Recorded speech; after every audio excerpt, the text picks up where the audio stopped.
Yes, David. How's it going, mate? Welcome to the episode. Thank you, Jordan. Good to be here, man. Appreciate you having me on. No, absolutely. It was a no-brainer. I think just to give you a little bit of flowers initially to start us off. I think the reason I've got this podcast in the first place is I saw how well yours were going and some of the tips you were putting out there. So I thought, let's get him on. Let's see the wizardry he can kind of pass on to me. So Yeah, don't judge from looking in. The podcast is going okay. I don't know what defines success on the podcast at the moment because I'm quite new to it. So I'm just kind of, yeah, just doing what I enjoy, I suppose. So is it going well or not? I don't know, but I'm having fun with it.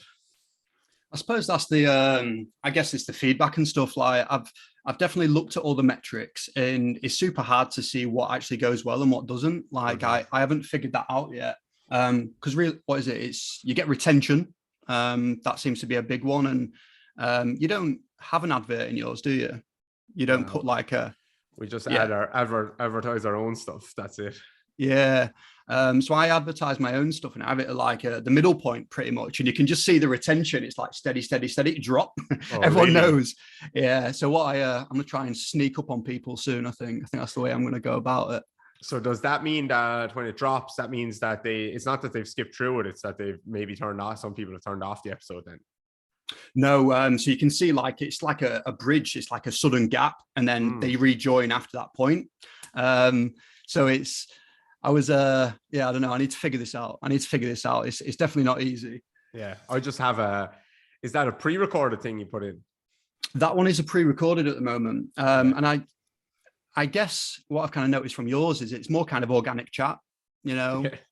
It's I just say, oh, I could be talking about anything. I'm just like, oh, go and buy this thing. And then I just keep going. So I think people can never preempt it. I don't know. That's what I'm going to do, mate. I think I'll give it a go. So what I want to kind of kick off with, mate, is tell me a little bit about yourself. Tell me a little bit about David Gray. Like I stumbled across your Instagram probably mid-COVID. And I guess, just from my interpretation of it, that is when you kind of not blew up, but that's where you were really kind of gaining a lot of momentum in the social media world. So tell me a little bit about you, mate. Like, who are you? What have you done? Why are you here? Yeah, good question. That's the hard one. So I suppose I was kind of a frustrated athlete for a long time, like many people in the industry. Tried to play like Gaelic football and hurling, mostly Gaelic football, to a relatively high standard, but I kept getting injured and it was very frustrating for me. And I went around, like I was very invested in trying to get better, number one, like at the sport itself, and then trying to get my body better, because I had seen some, I suppose, gains when I was probably around 18 or 19 in the gym. I wasn't the most natural athlete. I was relatively not super skillful, but like did the basics quite well. And then I saw some gains in the gym that like showed me, okay, actually you can improve here. And then I started practicing my skills quite heavily, and I saw like improvements very quickly doing that stuff. So I had a mindset of like, okay, actually there is things that you can do to improve at different things, which sounds obvious, but then a lot of athletes or people just don't have that mindset. So I just kept getting injured, and I was kind of trying to find ways to help myself along the way, and my injuries got so bad that I kind of had to give up the sport ish, and because I was just ruining my life. Like I couldn't go for a walk. I was in pain I was taking painkillers basically every day for about 2 years just to try and continue playing and stuff. Quite stubborn with it. Saw like some of the supposed best physios and different people in the world, and looking back, I knew then the advice was often very, very poor, and now I look back and I realized it was probably even worse most of the time than I thought then. There was probably some good advice that maybe I didn't listen to along the way, but the vast majority of it was dog crap. So I kind of tried to go down that route a little bit myself, and I went a little bit of an arseways way about it, where I kind of went to like did a lot of courses and CPDs and stuff like that, just to try and help myself. And it turned out I learned a lot and had quite a decent eye for movement, I think. And then I had to come back, and well, some people started asking me for help and stuff, and I was just kind of helping my friends with different things, and I kind of had to come back and do some courses and stuff like that, so I actually had the ability to put hands on people and things. So I went and did some kind of some shortcuts. Like I went and did like a neuromuscular physical therapy course, so not quite a physiotherapy course, some training certs and stuff like that, so that like I could prescribe movement, I could put hands on people, I can do stuff on the table, whatever I wanted. And yeah, I suppose during probably 4 or 5 years ago now, I probably started to share some stuff on Instagram, not much, a little bit of my own training and stuff back then kind of I started to share a little bit with some clients I was working with. Then during COVID, I kind of took it a little bit more seriously, because I was working with a lot of online clients at that stage, because I use movement. Almost 100% of my work is movement, not manual therapy. It just allowed me to work with people online, so do online sessions, and then I just released a couple of programs, and that's probably where we got some traction, because I think a lot of people valued the stuff that I was putting on Instagram, and like so some people definitely didn't value it, but some people did, and like the explanations and the different things I was shown. But then when I released programs, I gave them a chance to actually try stuff more and feel it, and that's where stuff kind of, it did take off, but not in any like real virality kind of way, where you see some people going from 1,000 followers to 60,000 followers with one post. That's never happened to us, to be honest. It's been just steady. The numbers are almost so predictable regardless of what I do, which is in one way frustrating, but in another way it's like it's probably a good thing as well. It's consistent. Yeah, we know the formula behind it, like, and for the most part it's just been growth as a result of like helping people get results. And yeah, now the work has been done and used by athletes and coaches in pretty much every major sport around the world, and yeah, it's been pretty good. So I suppose that's kind of takes me to where I am now, which is a strange kind of place, sometimes confusing, but kind of enjoying it all the same. Is this where you thought you'd be? Like, is this kind of, I guess, when you first got on this journey of like doing courses and things like that, is this kind of a vision you had, or was just like, yeah, I'm just going to roll with it and see where we end up? Bit of both. Like I remember being at them courses and stuff, and looking at the teachers and thinking I would love to teach, because I like helping people understand things, especially when it comes to movement. So I definitely always like did want to teach. That was a big thing. Like, but it was never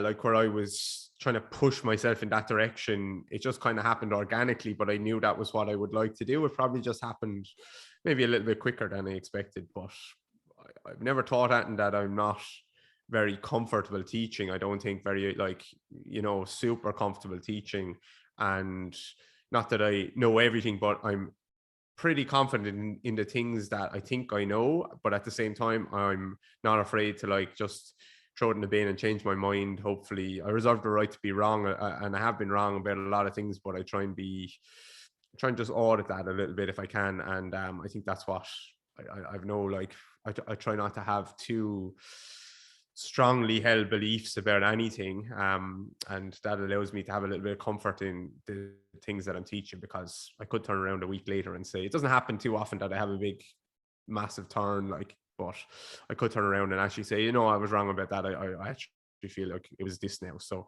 that gives me a little bit of comfort in what I'm teaching, I suppose. Yeah.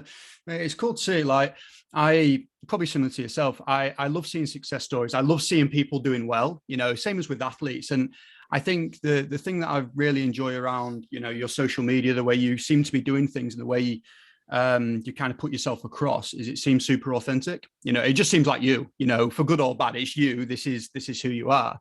Mm-hmm. And I really like that. I think it kind of goes against what you hear people are like on social media, like, oh, he's got this great, Instagram avatar, but he's an absolute knobhead behind the scenes. It doesn't say, it might be, maybe yeah. I've got your number, mate. Yeah, you probably do. I just share like, not much of my content is super curated. Like, I just for the last several years, if I'm doing something with a client, I might just put it up on Instagram. Here you go. There's actually very, very, very, a little bit more now. There's very few people, especially in the more rehabby world, that were actually showing what they were doing with clients. Now, some of that is because of disclaimers and stuff like that. You don't want to be filming people who are blah, blah, blah, blah, blah. But like, you know, it depends on the person. But like, for instance, there's an ACL rehab that I'm doing with a guy there now, and people can go on my Instagram and pretty much piece the puzzle together and pretty much see every single thing that we've done, or close to everything that we've done.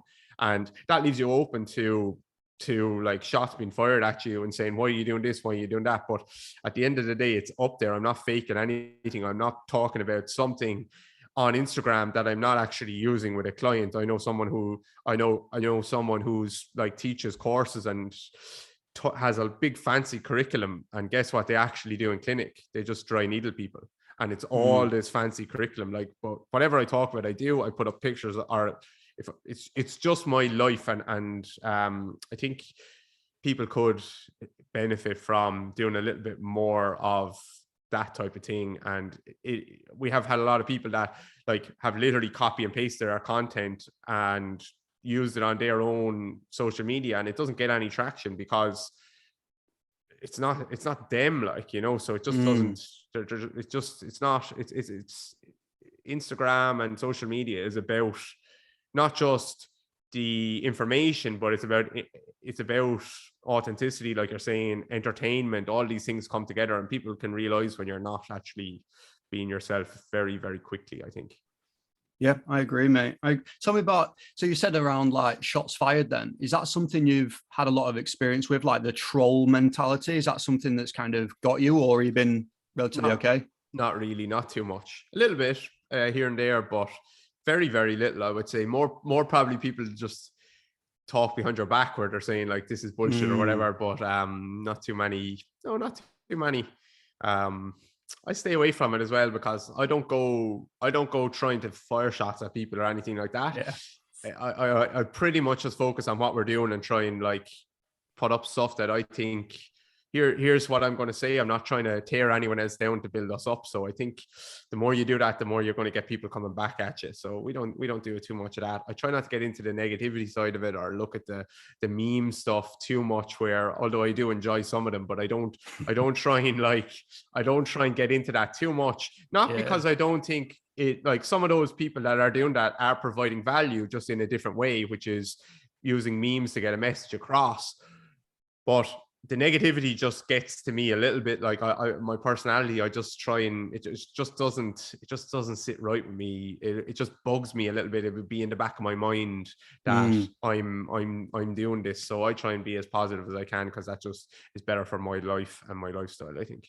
It's interesting, isn't it? Because I think there seems to be multiple ways of kind of running an online business and building traction behind what you're saying. And, you know, I know you know Keir, and he's one of those guys. He loves to steer the shit, you know, and he knows what he's getting from it. He's not just doing it to be malicious. He's doing it for a reason, you know, same as James Smith, you know, like he does the same. And I think he calls it literally a shit sieve. You know, he will just stir it up and then he'll scoop in. Okay, I've got my audience there. But I think I'm similar to you, mate. I don't feel like I have the stones behind me to kind of do it. Yeah. If you know what I mean? That's they're being authentic there. They're like, you know, that's their personality a little bit. They are just fucking taking the piss and having fun with it. And it's just not as much me. And I respect them. I think it's good. I think the issue comes when people start trying to do that stuff when they're not able for it. And then it's not them again. It just doesn't work. It just doesn't land. You can just taste it. It's not quite right. It doesn't taste right. So Yeah, no, that's fair. Tell me about your podcast, mate. What kind of inspired you to get into this realm then? Why are you here? I've done a lot of guest podcasts, and I think a lot less recently, but I think at one stage I was being invited on quite a bit, and a lot of the questions were the same. People were just like, tell me about breathing, tell me about pronation, and the questions were just felt like I'd answered these questions already, but fair enough, at the same time, you haven't answered them for that audience. So I understood that, but I was like, okay, maybe I can start a podcast that I can just answer, or I can just delve into topics that I want to delve into a little bit more. So that was kind of one reason. The other reason is I think we have very little longer form content available for free. So we have a lot of short-term content available for free. Then in our membership site, we have more longer form content available for free.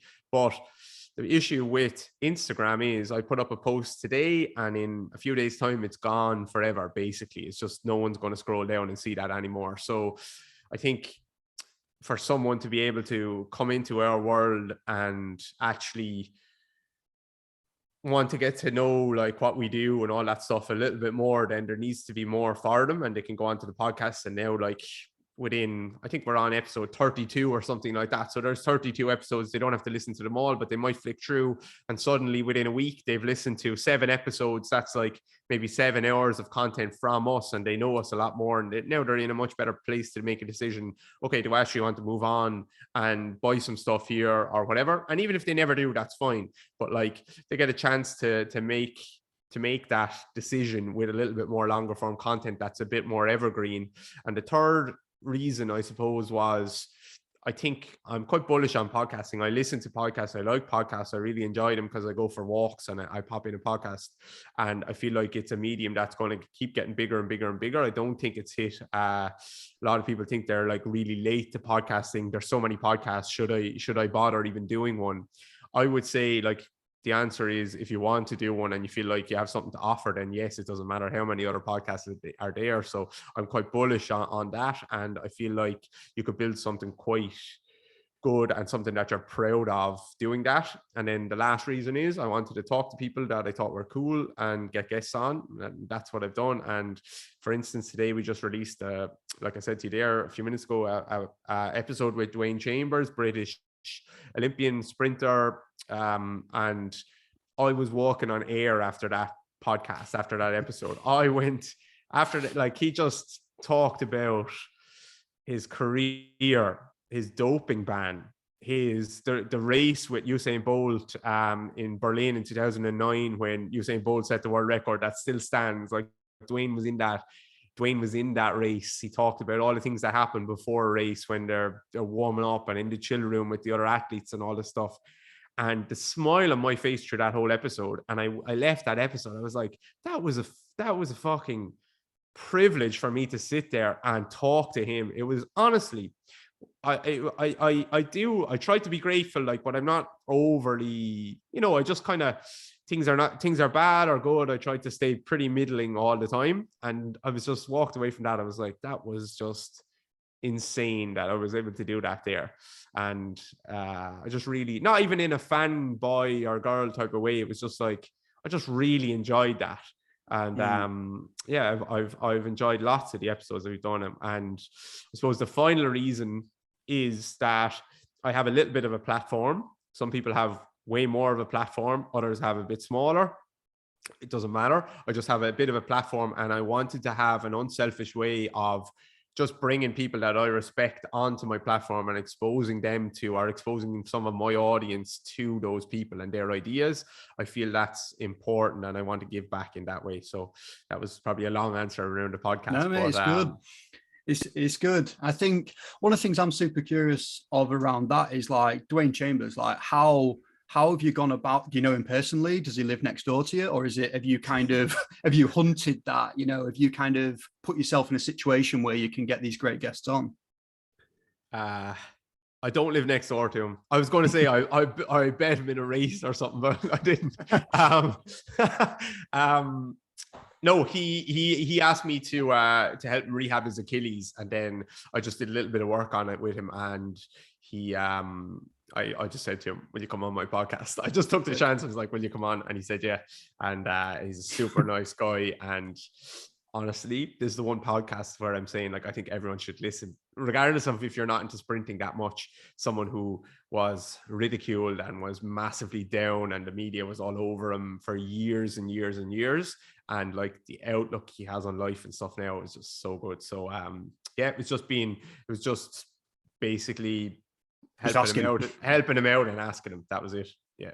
Seems simple. I'm going to try it, mate. I'm just going to go with that from now on. I guess it is one of those things, isn't it? Behind the scenes, I can see how it would get really, you could get really insecure around asking somebody that potentially has a bigger following, who is smarter and all those things. And I think sometimes you will get knocked back. Sometimes you will get a scene. I don't know if you've ever had any of those yet, where people have just been like, you know what, it's not for me. But I've had some, and I'm just kind of throwing them out there. I'm still really early on, but you got to try it, right? Got to try it and see where it goes. The only way to look at it is, if you don't ask them, you're not going to be on your podcast anyway. And if you ask them, they might be on your podcast. And if they say no, they're still not on your podcast. So you haven't lost anything really. You can just be tactical about it, where you start to get some like big names, but then again, like the big names are, depending on what world they're in, all the different names are different. So they might not recognize some or whatever. So like a couple of guests that I've had on, most of the guests I've had on, I actually just know, or we've done something, or there's been some kind of connection there. Most people that you email or write to will probably come on. Most people will, I would say 70% of people will just come on and give you an hour of their time or whatever. And yeah, you can just say, couple of people I wrote to, just sent them an email and was like, these are the 5 guests that have been on, like that I knew they'd probably know their names, and would you like to come on, and here's how many listens the podcast get. And yeah, they said no problem. Man, that's cool. It's good to hear. I want to take you back to, you said something around the Instagram, like you're right, it's not evergreen. It cycles down, and once you get to 12 posts, 16 posts, whatever it is, it's gone. I personally have started doing this a little bit, and I don't know whether it's received kind of snidely or not. It's just recycling. Some of the stuff that I feel like is worth repeating for the people that we know what Instagram's like. Only 10% of your following may actually see that stuff. Like, is that something you ever intend to do, have done, or are you just not that bothered? I actually haven't done a lot of it.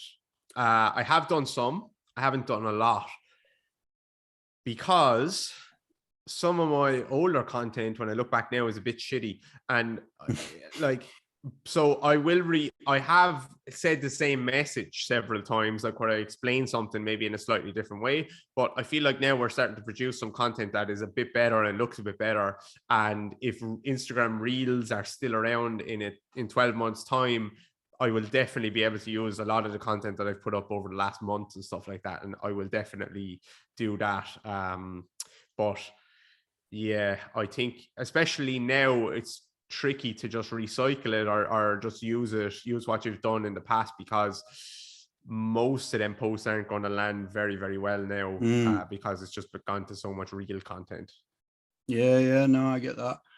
How's your reel journey going? I listened to the episode with Matt the other day. How's that going? Well, it's going pretty well. It's going okay.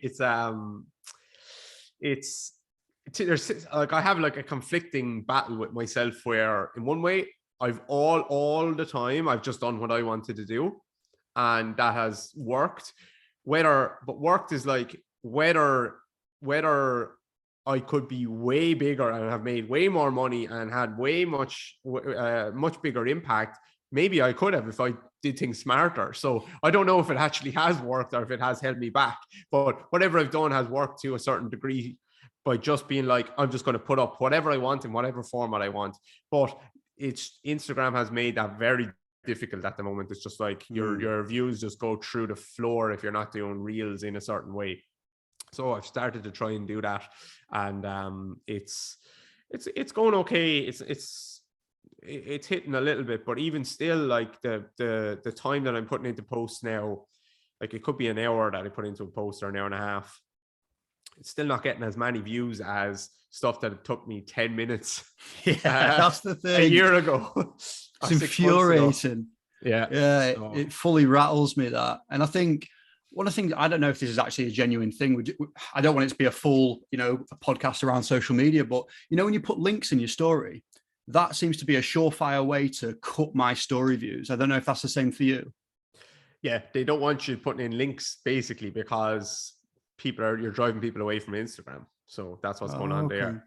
Yeah. But at the same time, they have the links feature. So it kind of kind of want to, you need to sell like on stories and drive people elsewhere to get them off the platform, because you don't own Instagram, and sooner or later it's going to bite you in the ass if you only have an Instagram following and not an email list and all this other stuff. So like, so you need to use links, but you need to be sparing enough with them. But I don't know, like, I don't know how much you can use them and how little you can. I'm not sure. Yeah, they're not giving away the blueprint, are they? Not really. No. So I want to dig into some theory stuff, actually, mate. Like, I'd kind of say you're up there as one of the people that's bringing stuff around the rib cage and, you know, actually trying to educate people. And I would say it's becoming quite mainstream. Like, it's actually readily available information now. Whereas I feel like back in the day, 2 years ago, nobody was really speaking about this, at least in the areas where I were. So talk to me a little bit about upper body basics and what the thought process was behind that. Because there was a really good statement I saw you put on one of your adverts, and it was distal strength for proximal stability. Have I butchered that? Is that right? You've definitely butchered that. Have I butchered it? Have I got... Definitely. Correct me. I don't know what I put there, but it wasn't that. It was more likely to be distal build strength and intermuscular coordination distally for proximal mobility, not stability, which is typically people talk about distal. What would people say? Distal mobility and proximal stability, which really joint by joint. Yeah, it just doesn't make sense at all. Firstly, like, we need movement. Where there's joints, we need movement. We don't want stability is a bit of a funny word. I have a wrestling match all the time with it because I don't really like it, but still I can use it because it's a word that people use. So like, at the end of the day, where there's joints, where we see joints, there should be movement. So a lot of people, if they go through that joint by joint approach, they'll say, okay, the ankle should be stable. No, the ankle should be mobile. The knee should be stable. The hip should be mobile. I just don't know what that even means, really, because a lot of people, like, in what plane of motion? So I see a lot of people with a knee joint that has an inability to, like, they can't actually stabilize the knee joint very, very well, right? So when we come into that mid stance in a walking or running position, there is these co-contractions around the knee joint, which you could use the term help to stabilize the knee joint there. But also I see people with a shin that is like locked a lot into maybe external rotation, and it can't flex very well and it can't extend very well. So they kind of stay in this little bit of a mid-range position, and they might need more stability, for instance, if you wanted to use that word, in the sagittal plane, but they might need more mobility in the transverse plane. So they might need some internal rotation at the tibia or something like this. So the joint by joint approach just doesn't make sense. Likewise, if you went through the joint by joint approach from the hip down, I think it was like Mike Boyle and Dan John who came up with this kind of thing. I think it was. So if you talk about the hip, right? So they're going to say the hip should be mobile. Hard to argue with that, but also, like, it should be stable at certain points. So like, when should it be? Or like, there should be isometric contractions around that hip at a certain point. So then you go to the knee, they'll say the knee should be stable. Then you go to the ankle, they say it should be mobile. But they never did they categorize the foot, because there's 33 joints in the foot, and it needs to be stable when we are going to strike. It needs to be mobile when we're on the floor.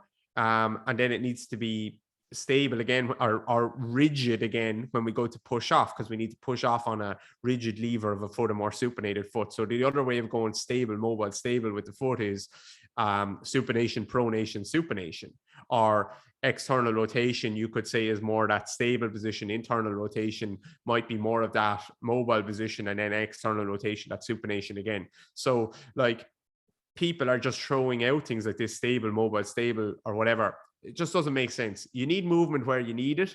You need more movement where you need more movement. And sometimes maybe you need less movement where you need less movement. That's it. And that applies to every single joint in the body, not this one or the other. But when I talked about upper body basics, and it's the same with lower body as well, a lot of people are trying to like brace around the spine, or a lot of people actually, their spine doesn't move very well in the first place. Their ribs are quite locked up. Their pelvis is quite locked up. So if we just said rib cage and pelvis are more proximal to the hand and the foot, for instance, if your brain senses an inability to manage the forces coming into your body, it's probably easier using the foot. So my foot is going to hit the floor when I'm sprinting. If my brain senses that, like, I have an inability, or my nervous system, more likely, it's not just a brain thing, has an inability to manage those forces coming in through the foot, through the lower limb or the lower leg, and the whole lower limb, then it's going to brace and lock up more proximally around the spine, because it needs to protect them proximal structures.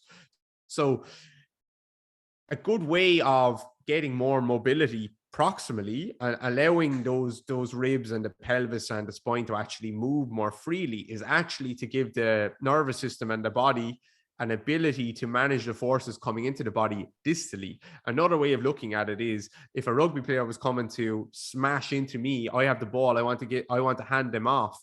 If I'm going to hand them off and I can't create a little bit of stiffness distally, so around the wrist, that needs to be nice and stiff if I'm going to hand them off in the chest. If my wrist, if I go to push into them, 120 kilo rugby player, and my wrist isn't stiff, if it just folds into extension or flexion, like, I'm going to break my wrist, or I'm going to break my elbow, or I'm going to bust my shoulder. So I need to have this stiffness distally, and that is what keeps my proximal structures more safe. If I hit that rugby player in the chest, my wrist folds, my elbow folds, and my shoulder folds, then all that force is coming straight into my spine as well. So that's a little bit of an issue. So I think a good way of getting people to release these co-contractions proximally around the spine, the pelvis, and the rib cage is to get a little bit more distal strength and coordination. And a lot of that comes with the intermuscular coordination with regards to before the foot hits the floor. There's pre-tensioning and stuff like that. For people who can't pre-tension their limb very well, they're going to struggle with performance and actually keeping their joints safe, because it's just, when your foot hits the floor, if you're coming off a box jump, or a drop jump, or you're sprinting or something like that, if you have to wait for your foot to hit the floor for your muscles to build tension, it's too late, and you're going to end up with a lot of force coming up into things like shins and knees and hips and a spine and stuff like that. So some of it is strength, but a lot of this is coordination that we're talking about. So hopefully that all made sense and wasn't too long and ranty. No, that's solid, mate. I've definitely heard more around that in terms of, the ankle, knee, hip, in terms of pre-tensioning and building that solid structure so that you can essentially protect what's most distal to you. But I guess your content and all the stuff you've been putting out was the first time I'd really heard it explained for the upper limb, and everything in the upper body. Is this something, because obviously I'm getting it straight from you, but is this something that's actually being discussed in the rehab world more so, or have you just kind of been the person that's brought it to the forefront? No, I haven't. Like, it's definitely been discussed, I suppose. I haven't been the one. I just talk about it a little bit, and it's less relevant for the upper limb unless you're like a contact sport athlete, or maybe like a rock climber or someone like that. If you're just a runner, then I probably wouldn't be interested in it too much, because your arms are just swinging. They're not coming in contact with a wall or a floor or another body. So it's much more relevant for them contact sport athletes. What was the question? Where does it come from? I suppose it's come from our anatomy, really. If you look at the anatomy, where, like, if you look at the Achilles tendon and then you look at some of the tendons in your forearms, they're very similar. They're these long, thin tendons, and they're designed to kind of transfer energy around the body. And so it's not, we don't have like these big massive muscles in our around our wrists and stuff like that, so we have to be able to deal with forces in some way, and this is where a lot of the co-contractions and stuff come from. So it just makes sense. If you look at any rehab for rugby players or any of them contact sport athletes, a lot of the physiotherapists will have like a plyo push-up, or there will be rehab where they're like, they are actually going into contact. Like that will be a big part of shoulder rehab, where they're slowly introducing this contact, or this just kind of pushing against the wall or the floor or things like that. Dave O'Sullivan, who's a physio in England, he's actually been with England Rugby. He uses a ton of that type of stuff.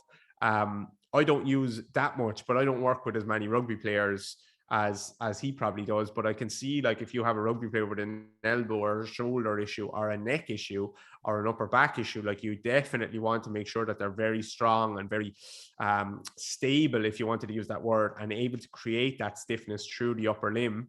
And usually I think people think about it the other way around. They're trying to brace through the spine and then give like mobility around the distal structures. I think there's a big value in thinking about it the other way around, where actually I can build strength distally and teach people how to brace and get co-contractions distally, and actually get a lot more mobility through my upper back and the scaps and all that stuff, rather than pinning everything together back there. Do you feel like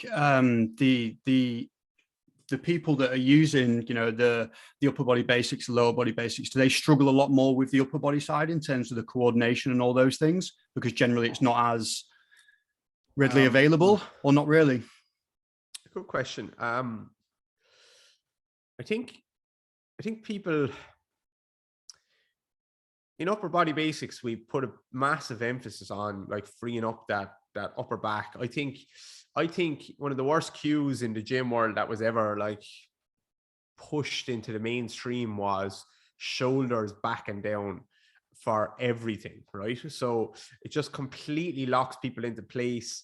People are starting to understand now how like a stack can be important. You'll see a lot of sprint coaches talking about it, like how you want this alignment of the rib cage over the pelvis. They call it sprinting posture or athletic posture. So for like athletes in general, it is important. The more and more, it's not that like an anterior tilt is bad or anything like that, but when you see people who just are super flared at the ribs and have no control over the pelvis, most of the best sprint coaches in the world will try and take care of that, and they'll talk about sprinting posture. There's research starting to come out around hamstring injuries and anterior pelvic tilt. I think we'll get there. I think that will become a lot more prominent and obvious over the next few years with the research, that is an important thing. And yet when we go into the gym, if we're rehabbing a hamstring, we do Nordic curls, pin your shoulder blades down and back. We do RDLs, pin your shoulder blades down and back. We do even on a supine or a prone hamstring curl machine, people will have their ass up in the air as high as they can. They do sliders, their pelvis is done forward. They do back squats, they do their rows, they do their bench press. Everything is done like that. And it is pushing them ribs up and forward and pushing that pelvis down and forward. And basically the whole back of the body gets very, very limited. So it doesn't matter if you're talking about upper body or lower body. You're going to, whatever reaction you cause at the rib cage, you're going to cause the exact opposite reaction at the pelvis. So ribs come up and forward, pelvis goes down and forward. So I'm a fan of just getting things moving a little bit and opening up that upper back. And I think that can do really good things for the ribs and the pelvis. I think some of the lower body stuff makes a little bit more sense to people a little bit quicker, because they can feel like their hamstrings and their feet and their calves and stuff working. Whereas with the upper body, we're just putting a little bit more emphasis into getting that expansion in the upper back, opening up, getting the shoulder blades moving and gliding around the rib cage. And that's almost the opposite of what a lot of people have been told. So it just maybe takes a bit of time and a bit of work to break down some of those barriers that have been created by people just basically locking people into place so much. It's true what you say, mate, around the shoulder blade posture. I can literally remember, and this, I'm telling you too much here. I'm going to treat you like my therapist. You're going to get it all. I can remember being in school. And one of the PE teachers, who was a little bit rough around the edges, but told me off because my posture was a little bit shit, forward. And he was just like, right, pin your shoulders back. And I honestly think that I probably maintained that for the next 10 years. Like if I ever caught myself not here, it was like an issue. And I also get a lot of lower back pain. I've also got that anterior tilt most of the time. So I think it's super interesting. I think weights are important in that sense. 100%. Yeah, 100%. You see, like, especially in the pain world, you'll see people talk about posture, and you'll see a client come in and sit in front of you, and they are sitting bolt upright with their shoulder blades pinned back because some physio told them you need to sit in this posture, or some coach told them, like, at no stage during the day should you not be sitting in this posture. You should never slouch. Like, rounding your back is bad for you. And it just doesn't make sense. If you pin your shoulder blades back like that, drive your chest up in the air and sit there for a minute, you're just going to feel how much tension you've increased in your entire body.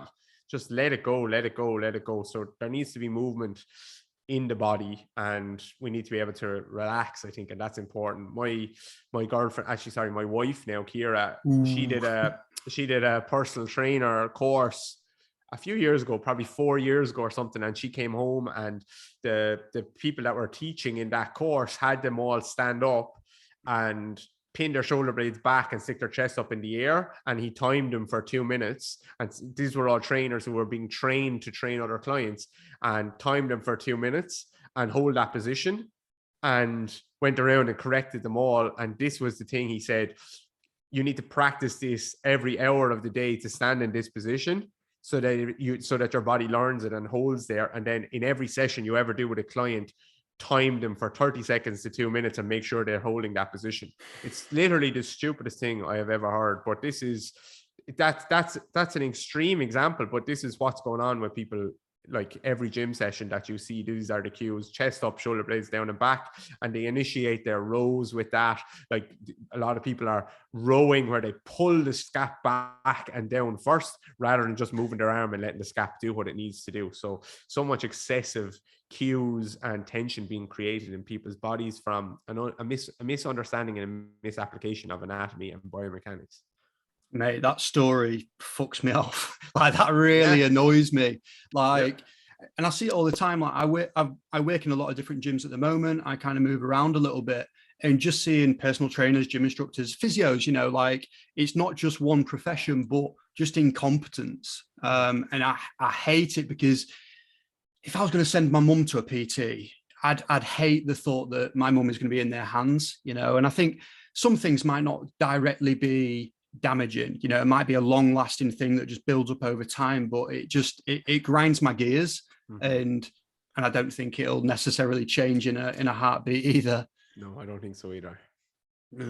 So talk to me around the hamstring stuff, mate. You just mentioned around anterior pelvic tilt potentially being, putting a little bit more stretch on the hamstrings and those types of things. So how would you go about rehabbing like a hamstring then? Are you going to treat it more holistically? Is that where you're kind of getting at?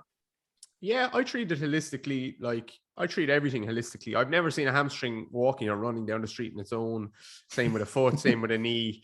I spoke to Jonas Dodu, who's probably one of the world's best sprint coaches, I think. He's definitely up there. He was on my podcast, and he spoke about his sprinters, how very rarely do they have like a weak hamstring, and very rarely would he put it down. Like, you can't put any injury down to one thing, I don't think. But he said, I very rarely would put a hamstring injury for one of my sprinters down to the hamstring itself. And he said how much they actually go after the pelvis. And even from like day one of the hamstring injury, after the hamstring injury, like, they're doing pelvic drills straight away. They're trying to keep this. I think the word he used was keep the pelvis alive. So just don't let it like freeze and stuff like that. So I put a massive emphasis on I don't want people to think like we're just doing pelvis stuff. Like, the hamstring work that I do smokes people. We make them very, very strong. I do a lot of isometric hamstring work. I do a lot of eccentrics. I do a lot of concentrics. We do a lot of like hopping work where we have control over the pelvis. But in basically all my hamstring drills, I'm looking for some amount of attention to detail to be placed around the pelvis, not just let it sloppily fly wherever it wants. I'm not too enamored with Nordboard scores and stuff like that, because if you actually look at how these people are doing Nordics, I've rehabbed a lot of very, very, very good athletes, world-class athletes, elite athletes, sub-elite athletes. a lot of them have the best Nordboard scores in their team or their organization, and yet they still keep tearing their hamstring. So that those two things just don't add up. And then you actually look at how they're doing their Nordics, and they're in so much extension through the spine, so much anterior pelvic tilt, that you're actually wondering, is this a hamstring exercise at all? Their back extensors are working so hard. And so we are getting some stimulus through the hamstrings when we do it in that way. But we have to wonder, there's also maybe a negative transfer here, because they're making their back extensors so strong, and they are, like it or not, you are ingraining a pattern into people when you stress them that hard. Like, the nervous system is going to start to adapt in that direction. So we know that like anterior pelvic tilt and a poor control over the hamstring has some kind of link to hamstring injuries, right? I'm not saying it's everything, some kind of link to hamstring injuries. And yet we do our exercises where we actually exacerbate that problem. We make people worse. We push them way further into that position. And then we're strengthening our hamstrings, but actually making the thing that maybe is causing or having a big impact on the hamstring injuries, we're making that worse. So I think so in some ways we're robbing Peter to pay Paul. So I just like to do it's not that I want a tucked pelvis or anything like that, just a more neutral pelvis, or a little bit more attention paid to what the pelvis is actually doing.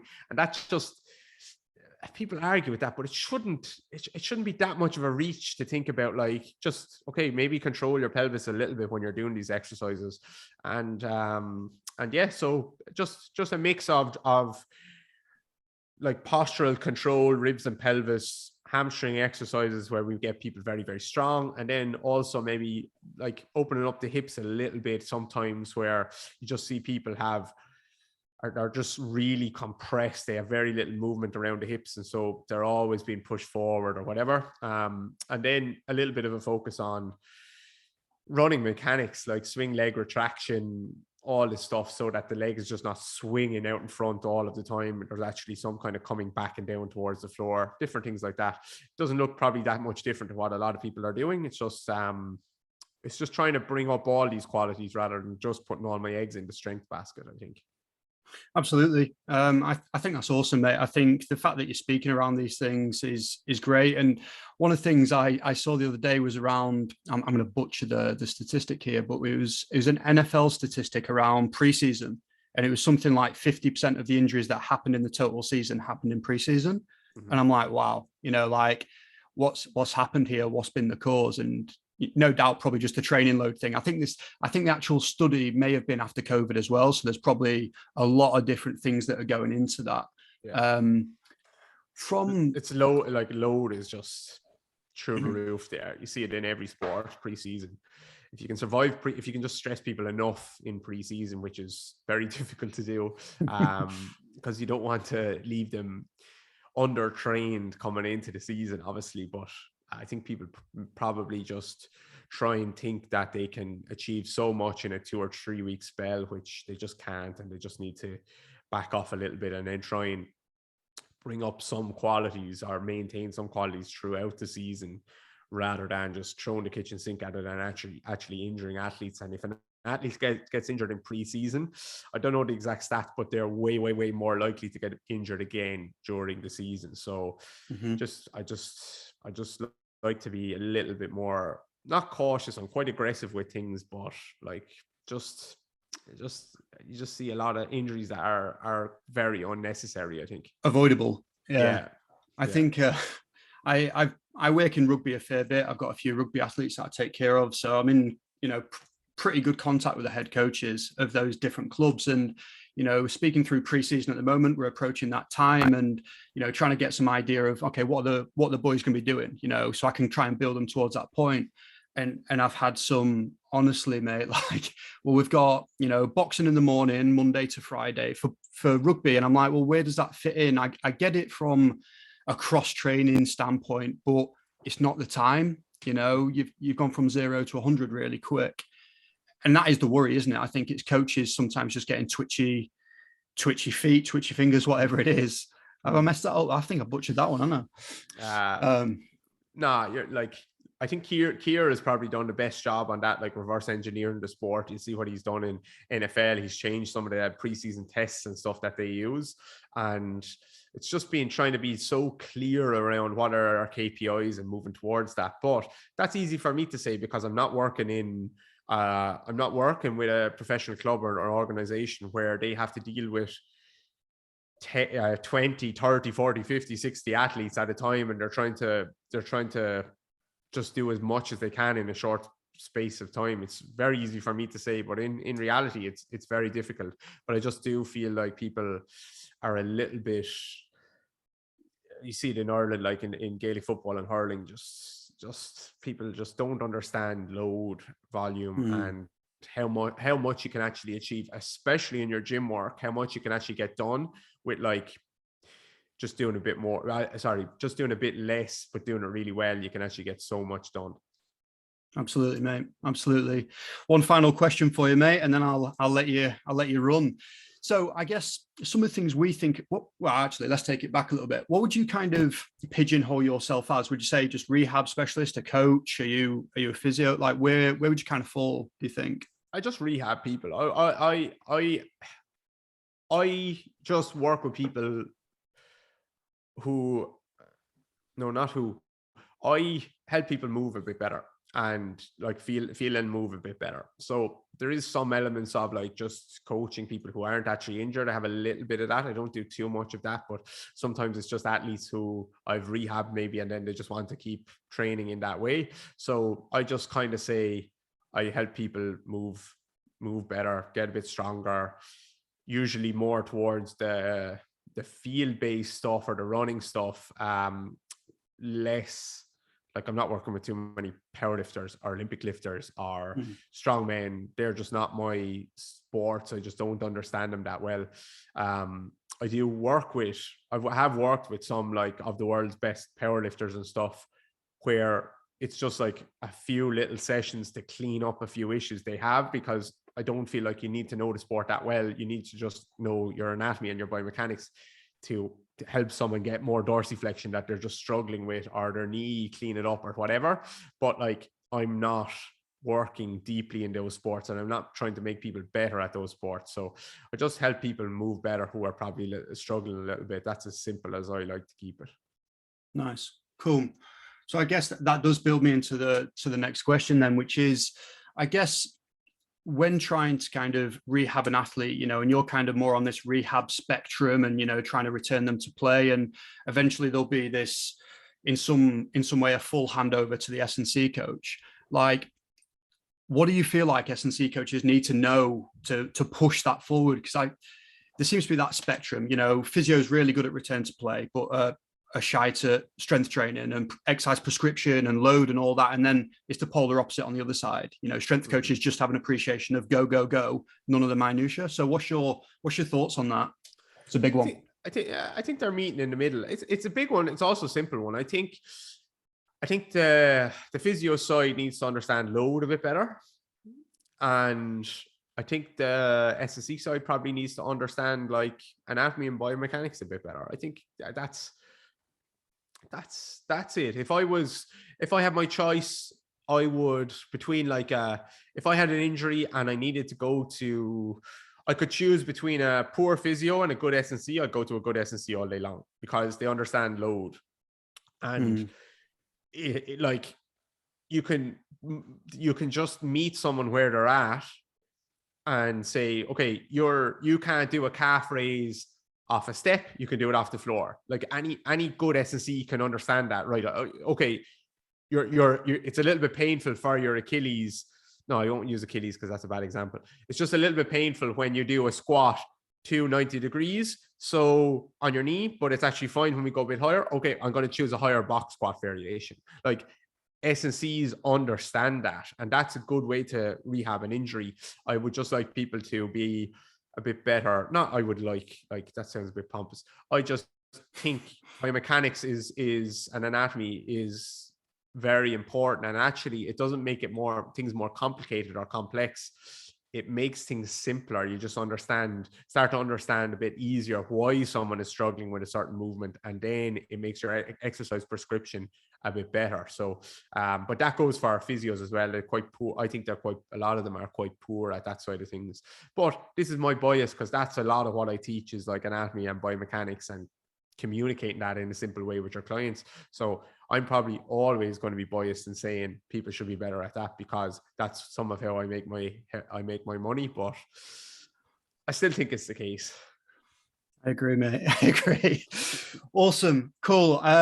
Let's wrap it up, mate. I just want to thank you for your time. That's been absolutely awesome. It's been super informative. And I think it's probably going to give people an idea of what they don't know, so I think you may get a few follows and things like that off my really small following, but you may grab a few loyal guys. So yeah, I just want to thank you, David. You smashed it. Thank you, brother. Appreciate it. Thanks for having me on. I enjoyed it. And every follower counts, unless they're a troll. Yeah, none of them. No, Thank you, mate.